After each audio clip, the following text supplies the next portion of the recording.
이른바 고발 사주 의혹과 관련해 제보자인 조성은 씨가 어제 저희 스튜디오에 나와 처음으로 직접 자신이 겪은 일을 자세히 이야기했습니다. 꼭 대검 민원실에다가 접수를 해야 하고 네. 중앙지검은 절대 안 된다라는 말씀을 하셨습니다. 제보자의 등장으로 대선을 앞둔 전국은 요동치고 있습니다. 당장 오늘 윤석열 전 검찰총장이 이 사건을 선거를 앞두고 벌어진 정치 공작이라고 규정하며 참 허술하기 짝이 없다고 포문을 열었고, 국민의힘은 공수처가 불법 압수수색을 벌였다며 공수처장을 검찰에 고발했습니다. 그러자 민주당은 도둑의 재발절에 억지 부리는 격이라며 수사에 적극 협조하라고 비판했습니다. 손준성 검사가 김웅 의원에게 고발장 등을 전달했는지, 또 그게 실제 고발에 사용됐는지, 윤 전 총장이 개입됐는지 등 핵심 쟁점은 결국 수사로 밝혀질 텐데요. 바로 공수처로 가보겠습니다. 자, 오혜정 기자. 김웅 의원실 압수수색은 일단 대치 끝에 철수했잖아요. 압수수색 다시 안 합니까? 네, 일단 수사팀은 국민의힘 의원들과 11시간 대치 끝에 일단 청을수를 한 상태입니다. 김웅 의원과 국민의힘이 영장 집행 방식을 두고 문제를 제기했기 때문인데요. 컴퓨터에 있는 전자정보는 민감한 자료가 많아서 당사자가 있는 상태에서 영장에 적시된 것만 해야 하는데 김 의원이 없을 때 수색을 시작했다는 등의 이유입니다. 하지만 공수처는 모든 절차가 영장에 맞게 적법하게 이루어졌다는 입장입니다. 따라서 언제 어떻게 다시 압수수색을 할지 고심하고 있는 상태입니다. 인데요. 그래서 국민의힘 의원들은 주말인 오늘도 당번을 짜서 이 공수처의 압수수색에 대비하고 있습니다. 김웅 의원실에 있거나 그 근처에서 상황을 대응하자는 취지입니다. 일단 수사팀은 어제 김 의원과 손준성 대검 수사정보정책관의 집 등에서 가져온 압수물을 분석하고 있는 걸로 알려졌습니다.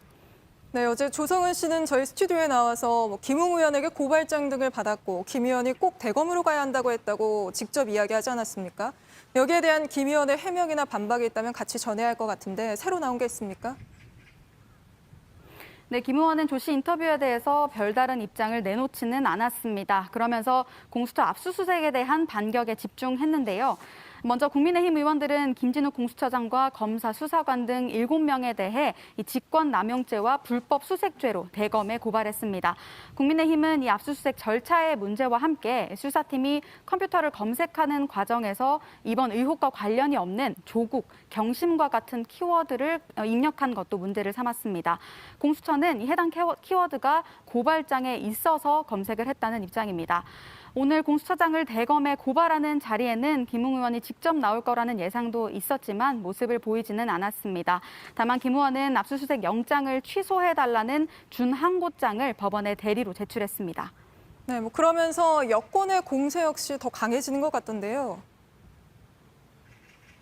네, 그렇습니다. 민주당은 이 뉴스룸의 제보자 인터뷰 뒤에도 핵심 당사자들이 의혹을 부인하고 있다면서 윤석열 전 총장이 범죄를 부인하는 피의자 모습 같다고 비판 논평을 냈습니다. 추미애 전 장관도 이 정권에 탄압받는 피해자 코스프레를 했지만 이 뒤에서는 음습한 흉계를 꾸미고 반란을 꿈꿨다고 평했습니다. 네, 알겠습니다. 여기까지 듣겠습니다. 오효정 기자였습니다. 윤석열 전 총장은 정치 공작이라고 다시 한번 주장하며 곧 공작의 실체가 드러날 테니 지켜보라고 반발했습니다. 또 바쁜 국정원장이 고급 호텔 식당에서 제보자 조성은 씨와 수시로 만난다니 이상하지 않냐는 취지의 주장도 펼쳤습니다. 자신을 비판하는 홍준표 의원에 대해서도 여당이 총을 한 방 날리니까 바로 올라탄다며 비판했는데요. 윤 전 총장의 주장은 박진규 기자가 정리했습니다.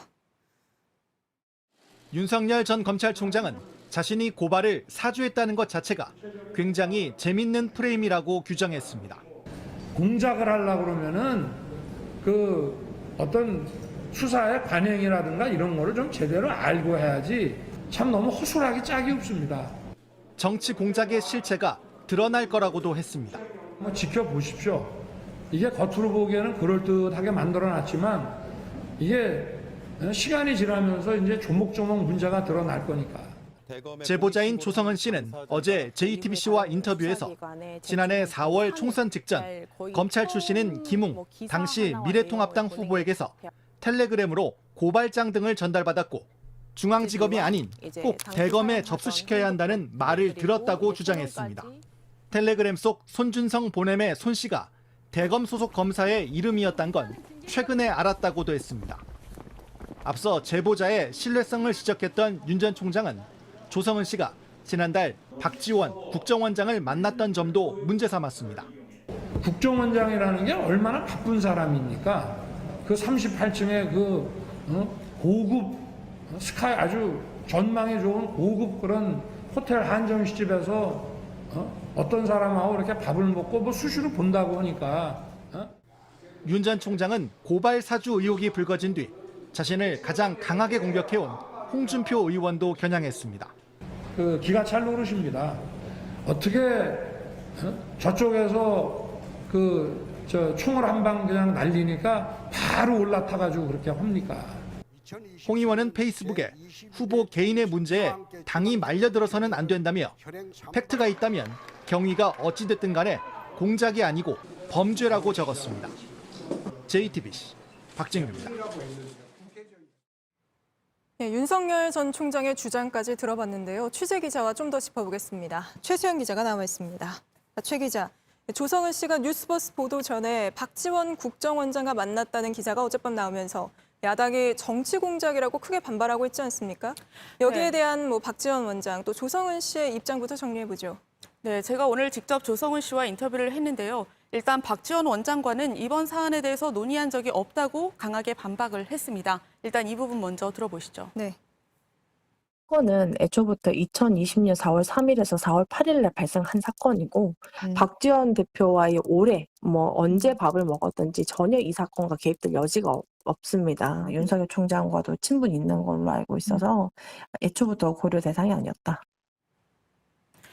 네, 또 박지원 원장 역시 한 언론 인터뷰에 윤석열 전 총장에 대한 언급은 없었다 이렇게 밝힌 바가 있습니다. 네, 그런 입장에도 윤 전 총장은 두 사람에 대한 만남에 대한 강한 의심을 품고 있는 것 같습니다. 오늘도 고급 호텔, 전망 좋은 스카우라운지 언급하면서 강하게 좀 감정적인 표현까지 써가면서 이야기하지 않았습니까? 네, 맞습니다. 그래서 오늘 조 씨는 소셜미디어에 자신의 입장문을 올렸는데요. 약 1시간 전쯤에 이제 올린 내용입니다. 한번 내용을 보면요. 조작 촬영, 추미애 타령, 박지원 타령으로 프레임 씌우기 이런 것들을 충분히 예상했다고 말을 했습니다. 일단 차분하게 증거를 정리해서 전달하고 있다는 말도 했습니다. 네. 그러면서 박지원 원장이 법사위를 오래 했기 때문에 윤 전 총장과도 친분이 있다. 그런데 어떻게 그런 분에게 내가 이런 의혹을 논의할 수 있겠느냐 이렇게 말을 하기도 했습니다. 그러니까 말도 꺼내지 않았다는 얘기입니다. 이런 이야기들이 사실 논점을 좀 흐리는 것 같은데요. 네. 핵심은 제보가 사실이냐 아니냐 이걸 밝히는 거 아니겠습니까? 일단 조성은 씨는 지금 자신이 갖고 있는 모든 자료를 수사기관에 내고 있는 상황이죠. 우선 추가적인 자료들을 좀 발견은 한 부분들이 있고요. 이 부분들은 수사기관에 제출을 해서 협조할 방침이라고 말을 했습니다. 오늘 저와 인터뷰에서는 다음 주에 권익위원회에 공익신고자 신청을 정식으로 할 예정이라고 했습니다. 현재까지는 대검에만 공익신고자 신청이 되어 있는 상황인데요. 최종 유권 회석은 권익위원회에서 내립니다. 또 이와 함께 신변보호 요청도 함께 할 예정입니다. 네, 조 씨가 제출한 자료 또 압수수색으로 확보하거나 아니면 확보할 자료 이런 객관적인 증거로 밝혀내야 할 부분이 한 두 갈래 정도 있는 것 같은데요. 앞으로 수사기관에서 밝혀야 할 부분들도 한번 짚어보죠.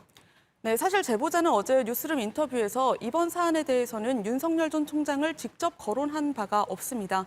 이유가 있는데요. 일단 제보자는 김웅 의원으로부터 자료를 받았다는 어떤 증거가 있는 것은 맞습니다. 하지만 이 자료가 윤 전 총장의 측근으로 지금 분류되고 있는 손준성 검사에게서부터 온 건지 네. 아니면 그게 전달한가가 누군지 혹은 그 생산자가 도대체 누구인지에 대해서는 아직 밝혀진 바가 없습니다. 그건 아직 알 수가 없는 부분인데요. 이 때문에 이 과정에서 윤 전 총장이 개입했는지 여부조차 수사기관에서 밝혀야 할 문제입니다. 결국에는 수사기관에서 풀어야 할 문제들이다 보니까 제보자가 권익위원회에 신고를 지금 하고 준비하고 있는 거고요. 또 추가 증거들도 찾고 있는 상황입니다. 네, 알겠습니다. 여기까지 듣겠습니다. 최수연 기자였습니다.